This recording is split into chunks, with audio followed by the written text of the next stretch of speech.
The National Electrical Code, or NEC, mandates that electric heaters must be wired for 125% of their continuous rating, and this requirement is detailed in NEC section 424.3-B.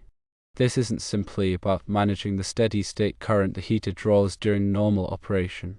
Instead, it primarily addresses a phenomenon known as inrush current. Inrush current refers to the instantaneous peak current that occurs when an electrical device, such as an electric heater, is initially switched on. This surge of current is significantly higher, often several times greater, than the heater's normal, continuous operating current.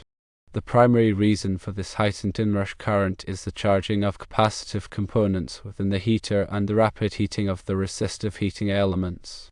When the heater is first energized, capacitors within the circuitry begin to charge. Capacitors, in their uncharged state, present a very low impedance to the flow of alternating current. This low initial impedance allows a large amount of current to flow into the capacitor as it charges up to the applied voltage. Simultaneously, the heating elements, which are typically made of a resistive material like nitrum, start to heat up. At room temperature, these elements have a lower resistance than when they are at their operating temperature. As the element heats, its resistance increases, gradually reducing the current flow. The combination of capacitor charging and resistance increase leads to a high initial current surge that gradually diminishes to the continuous operating current. If the wiring supplying the electric heater is not adequately sized to handle this inrush current, several problems can arise. Firstly, the wiring can overheat. The increased current flow generates more heat within the conductors due to the conductor's inherent resistance.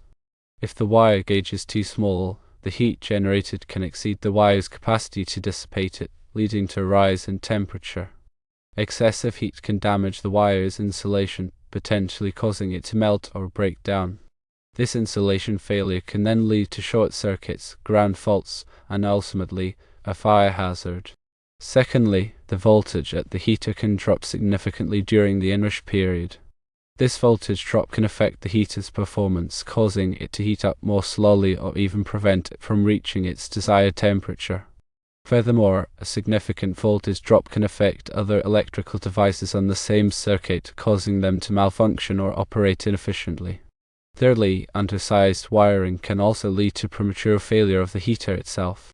The repeated exposure to high inrush currents can stress the heater's internal components, such as the heating elements and control circuitry, shortening their lifespan. The 125% rule mandated by the NEC provides a safety margin to accommodate the inrush current. By sizing the wiring at 125% of the heater's continuous current rating, engineers and electricians ensure that the wiring has sufficient capacity to handle the peak inrush current without overheating or causing voltage drops.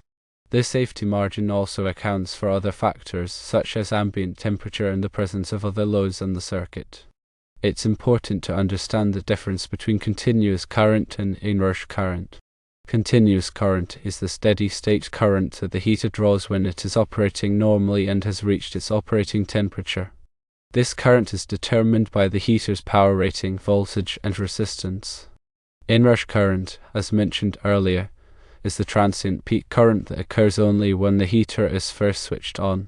The continuous rating of an electric heater is determined by its design and is usually marked on the heater's nameplate. This rating indicates the maximum current the heater is designed to draw continuously without overheating or being damaged. The continuous rating is based on the heater's resistance and the voltage it is designed to operate on. For example, a 1500-watt, 120-volt heater has a continuous current rating of 12.5 amps, calculated using the formula power equals voltage times current, where current equals power divided by voltage. Therefore, 1500 watts divided by 120 volts equals 12.5 amps. To comply with the NEC, the wiring supplying this heater must be sized to handle at least 125% of this continuous current, which in this case would be 15.625 amps. The inrush current, on the other hand, is not typically marked on the heater's nameplate.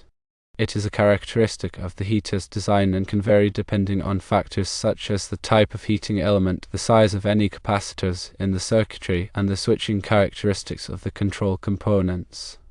Inrush current can be several times higher than the continuous current, lasting for a fraction of a second to several seconds. The duration and magnitude of the inrush current depend on the specific design of the heater. The NEC requirement to wire electric heaters at 125% of the continuous rating provides a practical and effective way to ensure safety and prevent electrical hazards. This rule is based on years of experience in testing and is designed to address the specific challenges posed by electric heaters and their inrush current characteristics. It's important for electricians and installers to follow this rule diligently to ensure that electric heaters are installed safely and reliably. In addition to the 125% rule, the NEC also contains other requirements related to the wiring of electric heaters, such as the type of wire to use, the ampacity of the wire, and the proper overcurrent protection. These requirements are all designed to ensure that the electrical system is safe and reliable. Firstly, the NEC specifies the types of wiring methods that are permitted for use with electric heaters. These wiring methods include conduit cable and other approved raceways. The choice of wiring method depends on the specific application and the environmental conditions. Secondly, the NEC specifies the ampacity of the wire that must be used to supply electric heaters. Ampacity refers to the current carrying capacity of a wire. The ampacity of the wire must be sufficient to handle the continuous current and the inrush current of the heater, taking into account the 125% rule. Thirdly, the NEC requires that electric heaters be protected by overcurrent protection devices, such as circuit breakers or fuses. These devices are designed to protect the wiring and the heater from overloads and short circuits. The overcurrent protection device must be sized appropriately to protect the wiring and the heater without causing nuisance tripping. In summary, the NEC requirement to wire electric heaters at 125% of their continuous rating is a critical safety measure designed to address the inrush current phenomenon.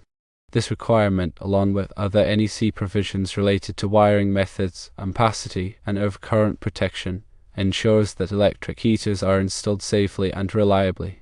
By following these guidelines, electricians and installers can prevent overheating, voltage drops, and other electrical hazards, ensuring the safe operation of electric heaters.